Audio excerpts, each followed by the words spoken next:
Folklore atau cerita rakyat tentang babi ngepet, ilmu ngopet, ngipri bukanlah barang baru di masyarakat Sunda. Kisah itu bisa ditemukan dalam terbitan koran lawas, kamus, film, hingga karangan sastrawan. Kisah muskil dipercaya yang kerap dianggap takhayul itu hingga kini masih lestari. Pikiran rakyat pun menelusurinya. Publik cukup terperanjat kalau seekor babi ditangkap di Sawangan, Kota Depok pada akhir April 2021. Musababnya, babi tersebut disebut-sebut sebagai babi jadi-jadian alias babi ngepet. Rasa kaget dan kepanasaran warga akhirnya berhenti setelah polisi mencokok seorang tokoh masyarakat yang diduga merekayasa peristiwa. Cerita babi ngepet ternyata masih terbilang berakar, alias dipercaya sebagian masyarakat. Kisah itu bahkan menjadi viral di Kota Depok yang wilayahnya bertetangga dan berbatasan langsung dengan Jakarta, ibu kota negara yang begitu urban. Folklore babi ngepet rupanya sudah dekat dengan masyarakat sejak lama. Dalam hasanah folklore Sunda, babi ngepet lebih dikenal dengan namanya Gik. Selain nyegik, dikenal pula cerita pemujaan terhadap siluman atau dedemit guna mendatangkan harta kekayaan dengan istilah ngipri, ngopet, nginggu kecit, nyupang, atau ngetek. Pelaku nyegik dipercaya memuja dan melakukan perjanjian dengan siluman demi memperoleh harta. Si pelaku berubah wujud menjadi babi yang kemudian berkeliaran menyedot uang warga.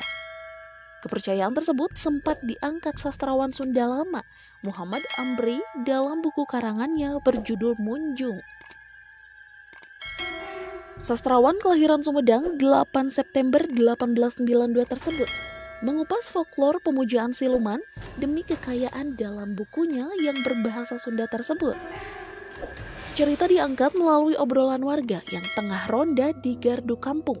Nyegik dalam cerita lebih identik dengan bagong atau babi hutan, bukan babi biasa.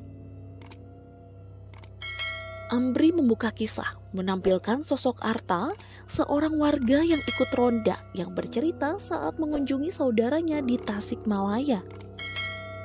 Di hari pertama menginap, ia mendengar suara sepupunya yang masih kecil melihat bagong masuk dapur rumah. Saat dikejar, hewan liar tersebut masuk pekarangan rumah tukang tahu dan menghilang. Sementara, kisah ngipri berupa pemujaan terhadap siluman ular, serta ngopet yang merupakan ritual yang meminta wadah atau tumbal keluarga hingga kerabat pelakunya. Selain karya sastra, kamus Sunda Belanda serta koran-koran Tempo dulu juga memuat istilah dan tulisan mengenai pemujaan tersebut.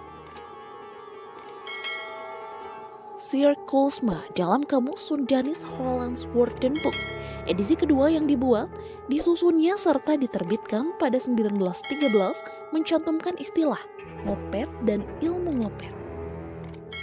Koolsma juga mencantumkan kepercayaan mengenai mayat pelaku ngopet tak bakal diterima bumi saat dikuburkan dan mesti dibuang ke sungai atau dipotong-potong dan dikembalikan ke rumahnya. Dalam koran lawas Het Nieuws van den Dagvoer, Netherlands Indie pernah memuat kisah pemujaan mencari kekayaan dalam terbitannya pada 30 Oktober 1928. Tulisan dibuka tentang seorang haji yang meninggal di Pleret dan saudaranya yang membantu pemakaman kehilangan dompet karena tertimbun di kuburan. Ia pun menggali kuburan sang haji untuk memperoleh kembali dompetnya. Alih-alih mendapat jenazah, yang ditemukan justru sejumlah ular tengah berada di dalam makam. Akhir tulisan berisi cemoohan yang menyebutkan bahwa hal itu menunjukkan betapa takhayul yang mengakar masih dalam populasi pribumi. Tak berhenti pada karya sastra, koran, dan kamus, folklore pemujaan tersebut diangkat dalam film berjudul Warisan Terlarang pada 1990. Film dibintangi Kang Ibing yang nyegik karena tak kuat hidup miskin. Dosen antropologi Universitas Pajajaran, Ira Indrawardana menilai babi ngepet merupakan fenomena yang tak aneh. Menurut Ira, kepercayaan terhadap fenomena semacam babi ngepet memiliki sisi positif dan negatif. Sisi positifnya, yakni menunjukkan masyarakat masih taat normal sosial. Artinya menghindari perilaku seperti ini, sedangkan negatifnya, kepercayaan tersebut digunakan oknum tertentu untuk memperdaya masyarakat guna kepentingannya sebagaimana kasus di Depok. Pembangunan fisik dan tumbuhnya daerah menjadi perkotaan tak selalu berbanding lurus dengan kepercayaan masyarakat yang semakin rasional. Suburnya kepercayaan yang irasional menunjukkan edukasi dan literasi masyarakat masih rendah.